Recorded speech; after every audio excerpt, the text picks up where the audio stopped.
네, 여러분 반갑습니다. 평경자입니다. 이번 주 일정이 좀 힘든 일정으로 예상이 됩니다. 우선 오늘자 11시, 저녁 11시에는 제롬 파월의 연설이 예정되어 있고요.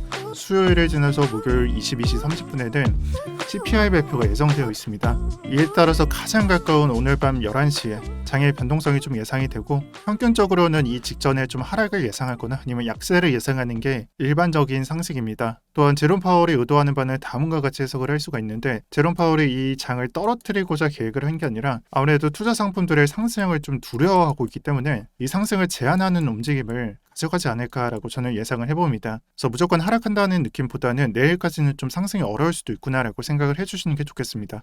그리고 이번 주 목요일에 CPI 발표가 예정되어 있는데, 우리가 작년 7월 기준으로 CPI가 정점을 찍고 내려온다라는 생각을 갖고 있습니다. 그래서 실제로 7월부터 이 모습을 보게 되면은 대략적으로 9%에서 8%까지 내려왔었고, 이마저도 7%에서 내려오는 수준을 밟고 있습니다. 그리고 이번 달 들어서는 6%를 예상하고 있고요. 실제 값은 예측값보다 좀 높거나 낮거나 아주 근소한 차이를 보일 것으로 예상하고 있습니다. 그리고 이러한 경제 지표나 아니면 고용 지표들을 예측을 하는 것은 요즘에는 약간 평준화가 되어 있다고 말씀을 드렸죠.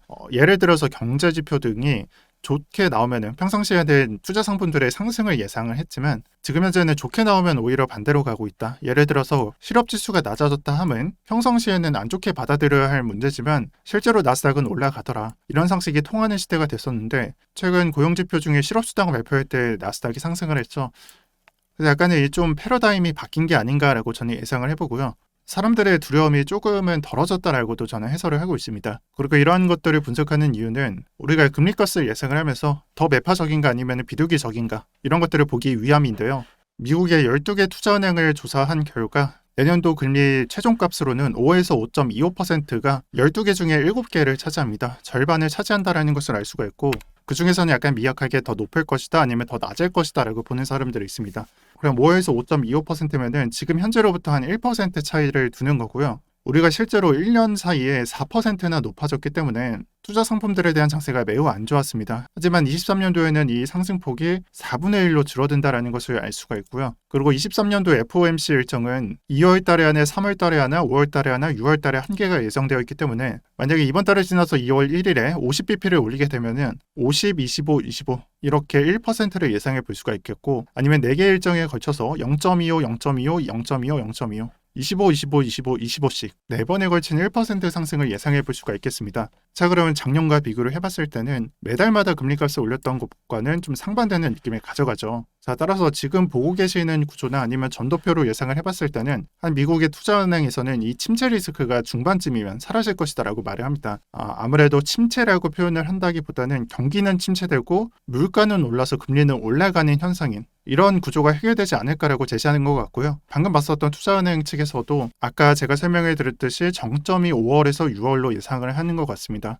그리고 23년도 1월이 되면서 이런 기조 때문에 약간은 올라가지 않을까, 또 연준에서는 좋은 전망을 제시하지 않을까라고 생각을 했었는데, 실제로 보니까 23년도 연준 관리들은 낙관적인 것보다 매파적으로 금리 절대 인하할 생각이 없다, 때로는 더 높아질 수도 있다라는 이런 매파적인 의견을 제시했었잖아요. 이런 영향 탓에 유럽 지수는 최근 장세와 비교되게 오늘 잘 내려가고 있다라고 말하고 있습니다. 그리고 제가 봤을 때는 이 내려가는 것이 이번 연도 1월이 되면서 이 매파적인 논평이 있었다라고 해서 내려가는 게 아니라, 아무래도 제롬 파월의 연설이 11시에 예정되어 있기 때문에 단기적으로 하락을 내뱉는 게 아닐까라고 예상을 해보고요. 현재 장세가 이렇게 흘러가기 때문에 단기적으로 오늘자만큼은 큰 기대를 안 하시는 게 좋다라고 저는 말씀드리고 싶습니다. 자, 그렇게 본다면 좀 2개의 일정이 있는 거예요. 오늘 저녁도 있는 거고, 이틀 뒤 목요일에 CPI 발표가 예정되어 있습니다.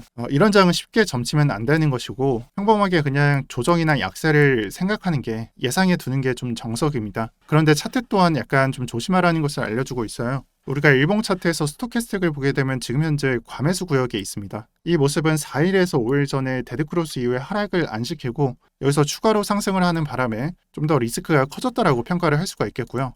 제가 봤을 때는 한 3일에서 4일 정도 주말까지만 좀 약세를 예상해보는 게 적합하지 않나 라고 예상을 해보고요. 아마 금리값이 25나 50이 될 테고, 만에 하나 호재가 발표된다면 단기적으로는 상승을 하겠지만 우리가 적어도 1월 중순까지는 어느 구간에서라도 조정 구간을 가져갈 수밖에 없다라는 점 설명을 드리겠습니다. 그리고 이 부분은 나스닥 또한 마찬가지고요.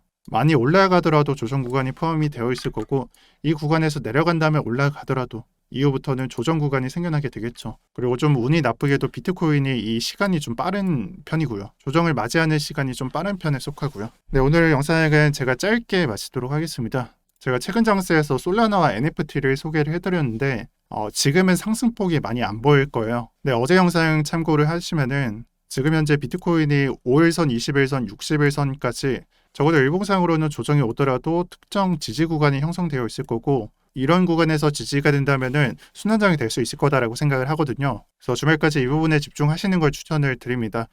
또 어제 저녁에 제가 댓글을 달아드렸는데 이거 너무 늦게 달아드렸어요. 그래서 오늘 다시 새로 달아드리도록 하겠습니다.